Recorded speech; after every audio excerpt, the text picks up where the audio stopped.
2027 akan menjadi tahun yang besar untuk WRC. Karena kategori Rally One akan dirombak dengan tujuan supaya banyak pihak luar yang tertarik untuk bersaing di sini. Dari 2022 sampai sekarang, hanya ada 3 tim yang bersaing di kategori ini, yaitu Toyota, Hyundai, dan M-Sport. Dan dari ketiganya, Toyota adalah tim yang paling dominan, dengan meraih gelar kejuaraan tim sejak awal mulai kelas Rally One sampai 2025. Walaupun Hyundai bisa bersaing dengan Toyota, bahkan sampai memenangkan gelar pengemudi di 2024 dengan Thierry Neuville, tidak dapat dipungkiri bahwa Toyota adalah tim paling atas. Diperkenalkannya berbagai perubahan dalam aturan Rally One 2027, yang nantinya akan gue bahas lebih dalam di video ini, menjadikannya sebagai sesuatu yang dinantikan oleh banyak orang. Bahkan, terdapat artikel dari Autosport yang menyatakan bahwa terdapat 10 pihak yang tertarik untuk ikut kategori ini. Gara-gara itu, gue jadi kepikiran, bagaimana jika SMK ikut WRC?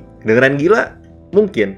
Tapi menurut gue, ini gagasan yang menarik untuk dibahas. Jadi, kenapa SMK? Mungkin lo pernah denger sindirannya tentang mereka, bahwa mobilnya ada di tol langit, atau cuma muncul 5 tahun sekali pas Pilpres, atau ini adalah mobil siluman tercanggih di dunia, dan seterusnya. Gue pribadi suka ketawa kalau ada meme SMK ya. Tapi jelas ini merupakan image yang buruk di mata publik. Otomatis, kalau mereka ingin memperbaiki image-nya, bukan hanya secara nasional, tapi juga sampai internasional, maka ajang balapan adalah tempat terbaik. Dan kebetulan banget nih, di 2027, selain terdapat perubahan besar untuk Rally One, Indonesia juga akan kembali ke kalender WRC setelah hiatus selama 28 tahun. Ini adalah kesempatan yang tepat bagi SMK untuk memperbaiki namanya.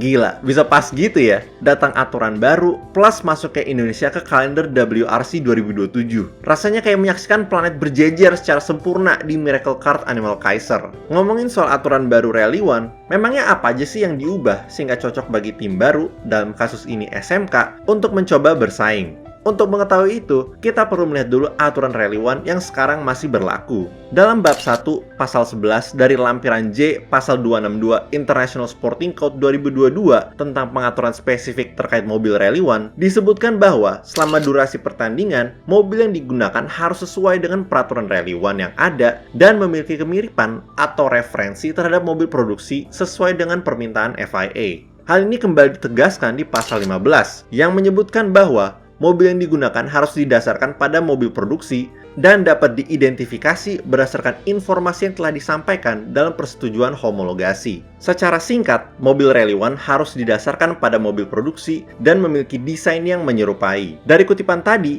kalau lu adalah tim baru seperti SMK dan nggak punya mobil produksi yang bisa dijadikan dasar, lu otomatis nggak bisa ikut bersaing dong. Itulah kenapa, dalam revisi aturan ini, disebutkan bahwa safety cell atau sasis yang saat ini digunakan pada semua mobil Rally One telah disempurnakan menjadi satu desain umum yang lebih murah dan sederhana. Desain ini menawarkan lebih banyak kebebasan dari bentuk mobil yang bisa dipilih. Sehingga, berbagai tim yang nanti ikutan bisa menggunakan mobil hatchback, SUV, sedan, dan seterusnya. Hal ini juga ditambah dengan diperbolehkannya menggunakan mobil yang dibuat khusus untuk Rally One tanpa harus didasarkan pada model produksi. Tentu saja, ini bukan kebebasan yang absolut, karena terdapat batasan mengenai ukuran dari mobil yang digunakan, dengan panjang di antara 4100 mm sampai 4300 mm, dan lebar maksimal 1875 mm. Selain fleksibilitas dalam bentuk, mobil Rally One 2027 juga ditargetkan supaya lebih murah untuk dibuat, dengan harga maksimalnya dipatok pada 345.000 euro. Itu 50% lebih murah dibanding mobil Rally One sekarang. Harga itu bisa tercapai dengan menggunakan berbagai komponen dengan harga yang lebih terjangkau. Selain itu, desain dari komponen tersebut akan dibuat lebih tangguh, otomatis mengurangi biaya untuk memperbaiki atau menggantinya. Kalau itu masih belum menggiurkan untuk SMK, akan ditargetkan berbagai penghematan lagi, seperti mengurangi biaya logistik, mengurangi kewajiban jumlah staf setiap tim di lapangan, dan lebih banyak menggunakan bantuan teknis secara jarak jauh atau remote engineering support.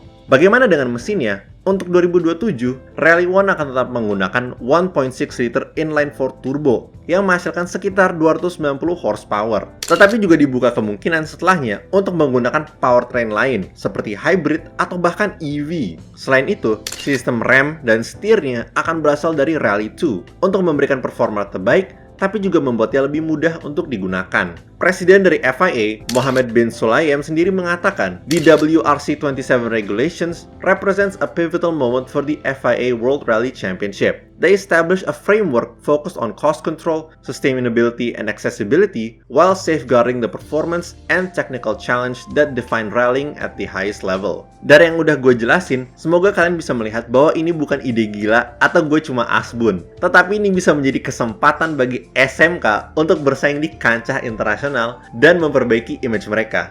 Apalagi kalau ditambah dengan kembalinya Rally Indonesia di 2027. Coba bayangin aja dulu, SMK World Rally Team. Mereka datang ke rally pertama di Monte Carlo dengan membawa nama Indonesia. Siapa yang gak kejang-kejang pas melihat nama itu? Jadi SMK, kalau ada dari kalian yang nonton video ini, langsung aja gas! Alright, anggap aja dalam skenario liar ini, SMK telah join WRC. Tentu tahap selanjutnya adalah mencari pembalap yang tepat. Karena ini tim baru, gue akan mengusulkan 2 pembalap dulu. Gue nggak akan menyebutkan co-driver, karena gue pribadi kurang tahu siapa co-driver yang gacor banget. Jadi kalau kalian punya saran, silahkan kasih tahu di kolom komen. Untuk yang pertama, gue pengen pembalapnya orang Indonesia. Jadi gue akan memilih Rifat Sungkar. Dengan karirnya yang panjang di Kejurnas Rally Indonesia dan seorang juara di Asia Pacific Rally Championship 2023, dia adalah seseorang yang punya banyak pengalaman dan mampu bersaing secara kompetitif. Kemudian untuk pembalap kedua, gue pengen seseorang yang sudah terbukti kemampuannya di WRC. Setelah berpikir panjang, akhirnya gue memilih Ott Tänak. Dengan kecepatannya yang luar biasa, banyaknya podium yang diraih, bahkan pernah meraih piala kejuaraan pengemudi di 2019, gue yakin dia akan menjadi aset yang hebat untuk SMK World Rally Team. Dan juga karena dia baru aja keluar dari WRC. Jadi ini kesempatan bagi SMK untuk mendapatkan pengemudi kelas internasional. Kemudian, kita tentunya butuh tim prinsipal untuk memimpin operasionalnya. Menurut gue, tidak ada yang lebih cocok untuk mengisi posisi tersebut selain Jokowi. Dia udah mendukung SMK sejak dia menjadi wali kota Solo. Bahkan, dia juga yang meresmikan pembukaan pabrik SMK di Boyolali. Kelihatan banget ya, kalau dia punya semangat dan tekad yang besar untuk melihat merek ini sukses. Oleh karena itu, daripada dia sibuk politik, mending ngurus tim rally aja. Jadi secara keseluruhan, SMK World Rally Team akan dipimpin oleh Jokowi dengan Rifat Sungkar dan Ott Tänak sebagai pengemudinya. Nah, sekarang kita ke bagian paling serunya, yaitu livery dari mobil yang akan mereka gunakan. Sebelumnya, gue pengen bilang dulu kalau gue bukan pembuat livery profesional. Setahu gue, orang yang jago dalam bidang ini suka pakai Race Sim Studio. Tapi karena itu harus bayar dan gue nggak ada waktu untuk mempelajarinya, gue memilih untuk pakai Forza Horizon 4. Jadi mohon maaf ya kalau hasilnya nggak terlalu bagus. Gue juga minta maaf karena gambarnya nggak tajam, karena laptop gue cuma kuat main game ini dengan grafik low.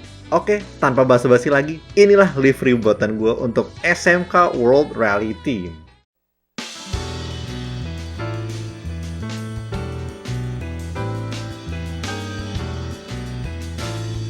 Oke, waktu gue mulai mengerjakannya, gue pengen mengimplementasikan bentuk logo dan warna SMK ke desain ini. Kalau kita lihat logonya, terdapat warna merah dan biru. Kemudian di huruf E-nya, ada 3 garis mengalir ini. Dari situ, gue pertama mencoba untuk ngasih elemen garis merah mengalirnya.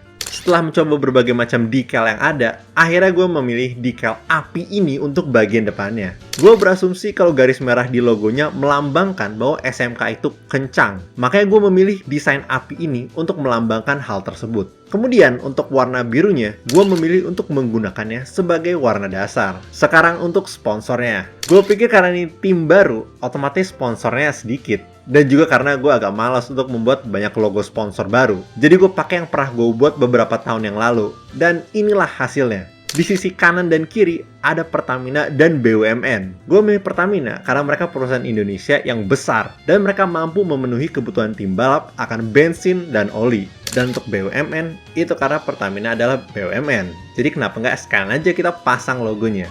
Lalu terdapat SMK World Rally Team yang ada di atas roda belakang. Kemudian, kalau kita ke belakang, terdapat logo tim SMK lagi. Dan di atap ada logo Pertamina. Jadi itulah livery dari mobil rally SMK. Ini pertama kali gue bikin livery lagi setelah hiatus beberapa tahun. Jadi harap maklum ya sama hasilnya. Oke guys, sampai situ dulu untuk video kali ini. Gimana menurut kalian jika SMK beneran ikut WRC? Apakah akan kalian dukung? Kasih tau di kolom komen ya. Kalau kalian suka video kali ini, jangan lupa untuk like. Kalau nggak suka silahkan dislike. Dan kalau suka banget, kalian bisa subscribe dan pencet tombol join di bawah untuk menjadi member. Kalian juga bisa pencet tombol super thanks untuk mendukung gue secara langsung. Makasih banyak guys!